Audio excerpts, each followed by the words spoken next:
Heading into our next trig functions lesson, this is trig equations. Basically, we're going to work in reverse to what we did last lesson. So last lesson we were given an equation, we had to come up with the graph. Now you're going to be given the graph and have to come up with the equation. This is a little bit trickier going this way, but we can all handle it. Our learning goals, we're going to find A, K, C, and D from a graph or possibly even given information. And then we're going to model it with a sinusoidal equation. Now, just so you know, sinusoidal, just because you see the word sine in it, or sin, does not mean that it's only the sine function. Sinusoidal is just the general term given to a sine or a cosine function, just so you're aware. So from now on, when you see sinusoidal, don't just automatically go to sine. It could be sine or cosine.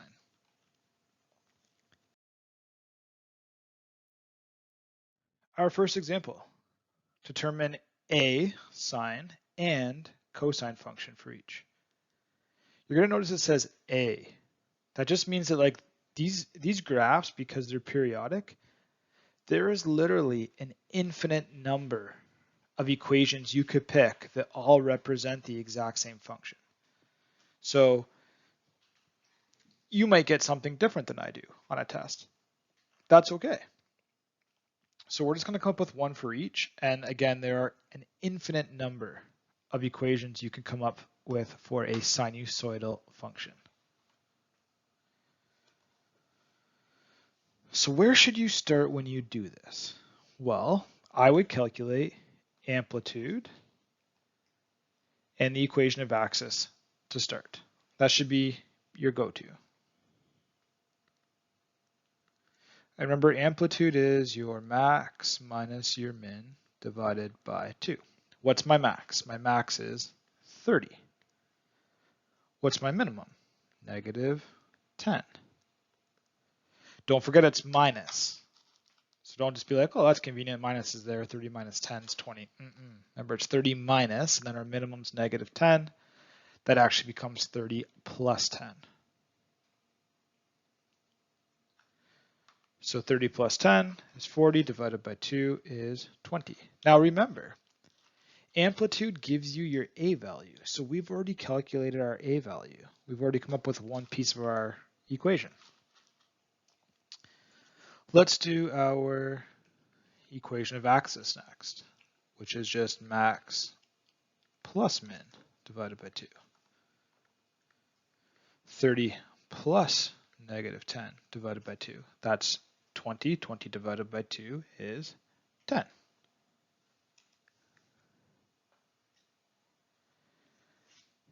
Now, before moving on, I want to point something. Actually, remember the equation of axis gives us our C value. Okay, now I'm ready to say what I was about to say. So I like to do at this point is sketch my equation of axis on my graph because it gives us a good starting point. It's basically the middle of your graph. And remember, the middle of your graph is where sine normally starts, and cosine normally starts at the max. Anyways, so what's our scale here? 5, 10, 15, 20. Okay, so we're going by fives. So at 10, I'm going to draw a dash line. And that marks the equation of axis. That line is y equals 10. And that gives us the middle of our graph, and that's important. So, before moving on, I want to point something out to you. Amplitude. Amplitude is area under the curve. We haven't actually examined this from a graphical perspective, but what does area under the curve mean? Well, it just means the distance between, so that right here, I'll use this one. Remember, area is like a two-dimensional space. So that right there is the amplitude, the space in there between my equation of axis and that little parabolic hump, peak, whatever you want to, however you want to think of it. And that amplitude is that distance from here down to here. And that's going to be useful in the future. And we calculated our amplitude as 20. What's 10 plus 20? 30. That gets us to our max. What's 10 minus 20? Negative 10, and that gets us to our minimum. That's going to be important information for the future. Okay, moving on. So we've calculated A. We've calculated C. The next thing you can do is calculate your K value. Okay, and you can calculate the K value using the formula P for period equals 360 over K. That means you need to figure out what your period is.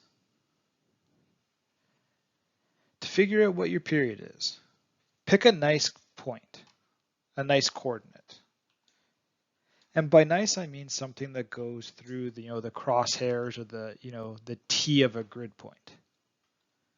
So I've given you one here highlighted already for you. That's a nice point. There's no guesswork, 100% we know that's on 30. How long does it take to get back to your start? You could go left, you could go right, doesn't matter.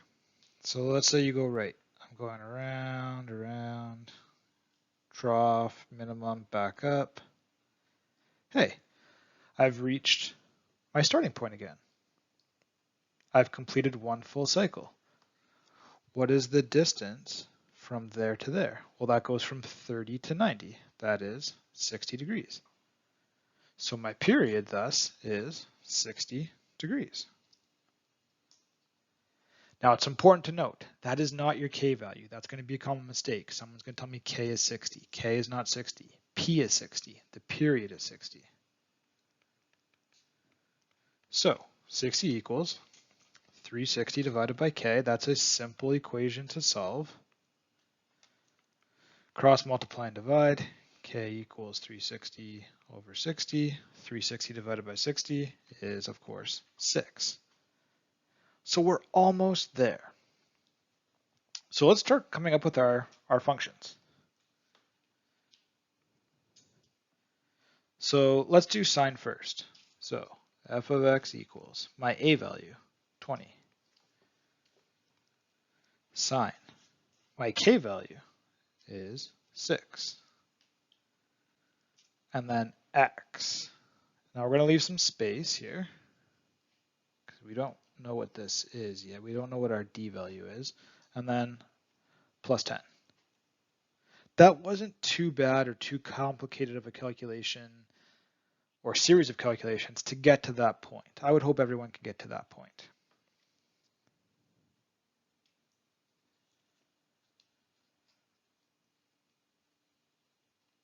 So let's figure out what our d value is. I'm going to use a different color here, green. We know that sine normally starts on the equation of axis and goes up, right? Here is our new equation of axis. We need to trace to the left or to the right until we hit, like the perfect crosshairs of a starting point. So let's say you go to the right. Okay, I go there. Does not perfectly go through. Keep going right. Oh, right here. I'm perfectly at the crosshairs of a grid spot. That means I shifted right 45 degrees. However, if that was your new starting point, sine is actually now going down. So we could pick it to be a negative. Okay? So that's what I'm going to make my function, but I'll show you a different one as well. So I'm going to make mine to be negative because sine normally goes up. This is going down. So a negative 20 sine 6 x and shifted right 45 just means minus 45.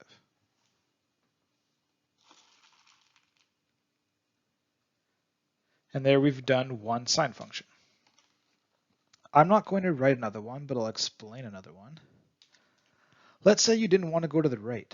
let's say you went left instead. Well, if I go left, I hit another nice point.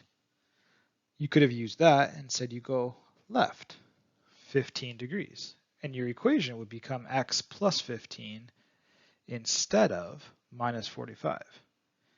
And then your sine function is going down to start, so it still would be a negative 20. Let's do a cosine function next.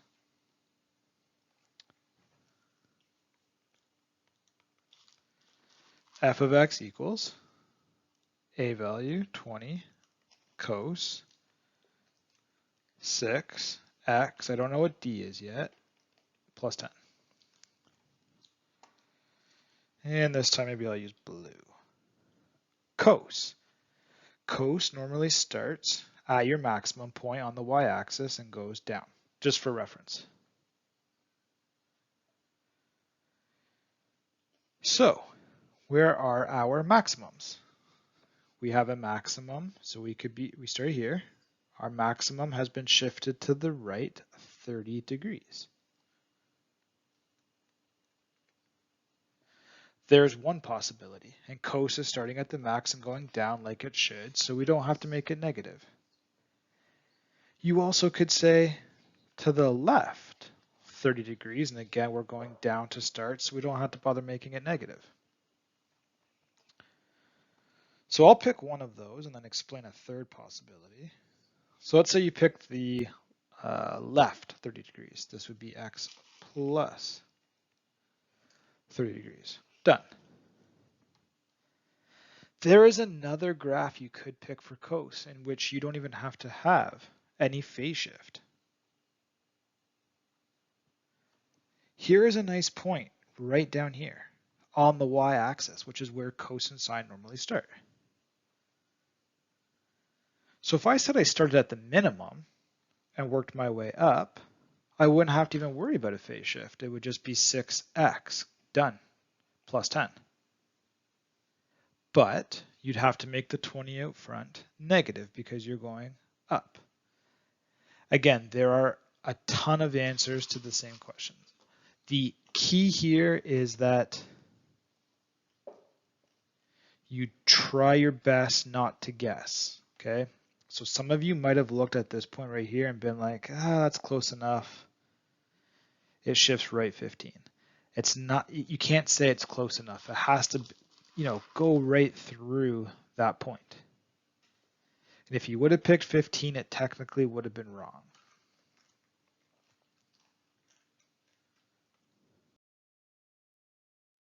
One B, this one's a little bit tougher. Still going to determine a sine and a cosine function. Let's start with the easy work first. Amplitude, max minus min divided by 2. Getting ahead of myself also with the equation of axis formula.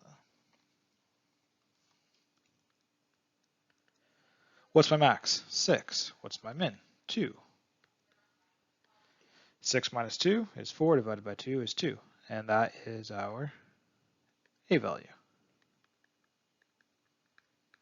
Equation of axis, max plus min divided by 2. 6 plus 2 divided by 2, 6 plus 2 is 8, divided by 2 is 4. Again, at this point, it's a nice thing to put your equation of axis on there, which is 4. That gives you the center point of your graph. This also gives you a good double check. Your amplitude is 2. What's 4 plus 2? 6. What's 4 minus 2? 2. We know it's correct. Take your equation of axis, add or subtract your amplitude to get your max or your min. Again, that's important information. The next thing we did in the previous lesson was find our k value. Period equals 360 over k.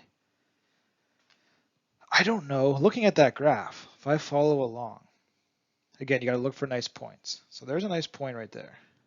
Let's start. I get back to my start but I'm guessing what that coordinate is. Okay, let's try another one. Guessing, guessing, guessing. Oh, not guessing. I end for sure at 360. So I have two nice points, one at 0, one at 360. That's not going to directly give us our period, but it's going to help us because we can count how many cycles we do in that distance. So let's count. Go back to 0. 1 cycle. 2 cycles. 3 cycles. 4 cycles. 5 cycles.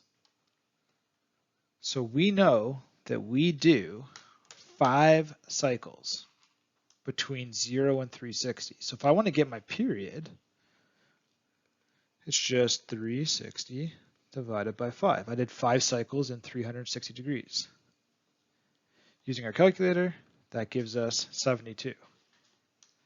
Hats off to you if your guess was going to be 72 degrees. Now we can calculate our period, or our k value, sorry.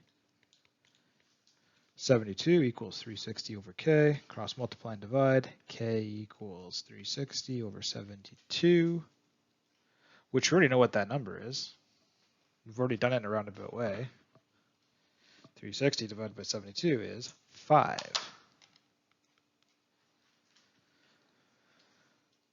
Okay, so let's start making our functions. Let's start with a sine function. F of x equals my a value, 2 sine 5x. Don't know what my d value is, plus 4. Let's go to our graph. And I'll let's pick with green. Okay, sine normally starts here, right, and goes up. My new starting value is right here on the y-axis. Since I'm starting on the y-axis, I don't have any left or right shift. I start out where I'm supposed to be starting on my equation of axis, and I'm going up. So our equation, our function, is done. We don't have to put a d value in. You can write x plus 0 if you want, but we're done. That's perfect. The trickier one is going to be, potentially going to be cosine. Maybe, we'll see. F of x equals 2 cos 5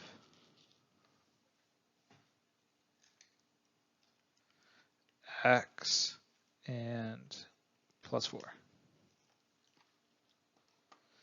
And maybe I'll pick purple. Cosine normally starts at the max, 1, and goes down on the y-axis. Let's try to figure out, okay, so here's our max. Here's where we should be. I could go to there. I'm guessing. If I go here, whoa, there's actually a really nice point it goes through. And what is that? That's 90. So I've shifted right 90 degrees.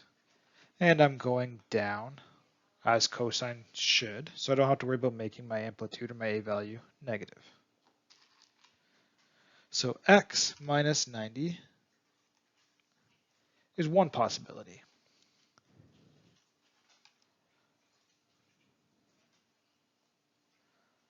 Let's talk about this guess point here again. So I'm going to pull that out. Let's talk about that instead of guessing. So yeah, we got a nice, neat number, 90, perfect. What if you wanted to flex some brain power here? How could you figure out what that first max is without guessing? Well, let's think about the parent points. Our graphs for sine and for cosine actually go 90, 180, 270, 360. And don't forget about 0. Think about this. There's 1, 2, 3, 4. If you actually stare at a cosine and a sine graph long enough, you're going to realize that they are symmetrical quarters. You can break those graphs up into quarters. 0 to max, max to 0, 0 to min, min to 0. That's 4 quarters. Any sinusoidal function for sine and cos, you can split it into 4 to get the interval from your equation of axis to your max or to your min point. In other words, we could take 72 and divide it by 4. That's our period. So if we did 72 divided by 4, we get 18 degrees. That technically means that instead of guessing, you could have said this shifts right 18 degrees. How could we test that hypothesis? Well, we know our period's 72 degrees. What's 18 plus 72? 90. And that was our first nice point that we used. It works. Just something to keep in your back pocket. So really, there isn't a lot of guesswork. You can always divide these into 4 to get your interval from your equation of axis to your max or to your min. Again, sine and cosine functions are perfectly symmetrical quarters. You can split everything up into quarters. And we're going to use that in the future for some word problems.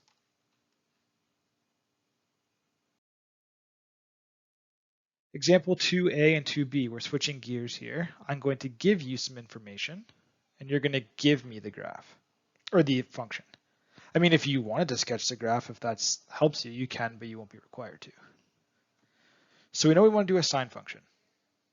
So f of x equals, I gave you the amplitude 5, that's your a value. A period of 120, we don't know what our k is, but we can calculate it. P equals 360 over k. 120 equals 360 over k. K equals 360 over 120. K equals 3.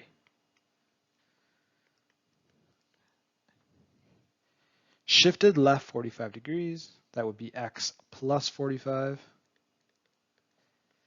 And I didn't say anything about the vertical translation, so you could write plus 0 if you want. I mean, really, you could write anything. You could write plus 1,000,000 if you want. You wouldn't technically be wrong. I didn't give you enough information to calculate your C value.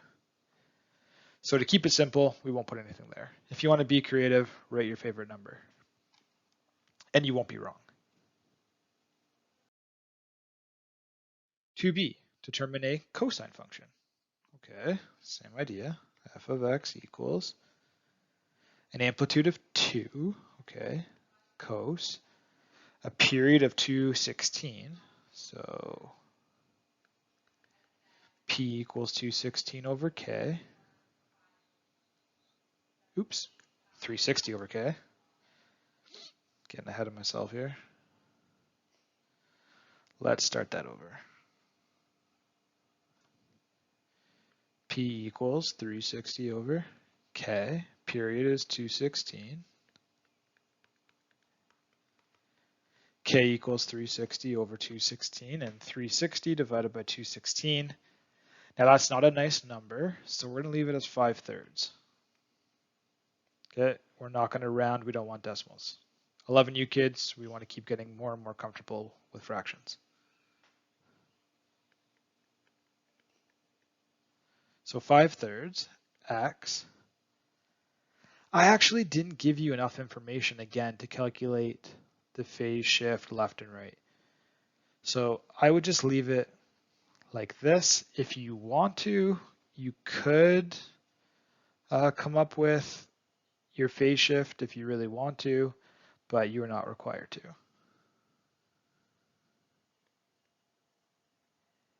It has a maximum value of 4.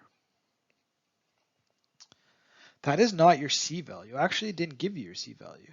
And this isn't a case of not having enough information. You actually have enough information to get your C value. So let's think about the graph for a second.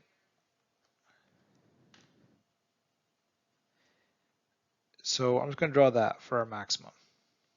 So there's our max, and we know it's 4. We also know that our amplitude is 2.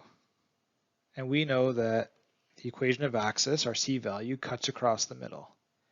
And we've learned that the max plus or minus the amplitude will give you the equation of axis, meaning the distance, right, from your equation of axis to your max or your min is your amplitude, which is 2. Well, what's 4 minus 2? 2. So we just calculated our C value, 2. Hopefully that makes sense. And if it doesn't, don't hesitate to, again, kind of replay that or ask questions.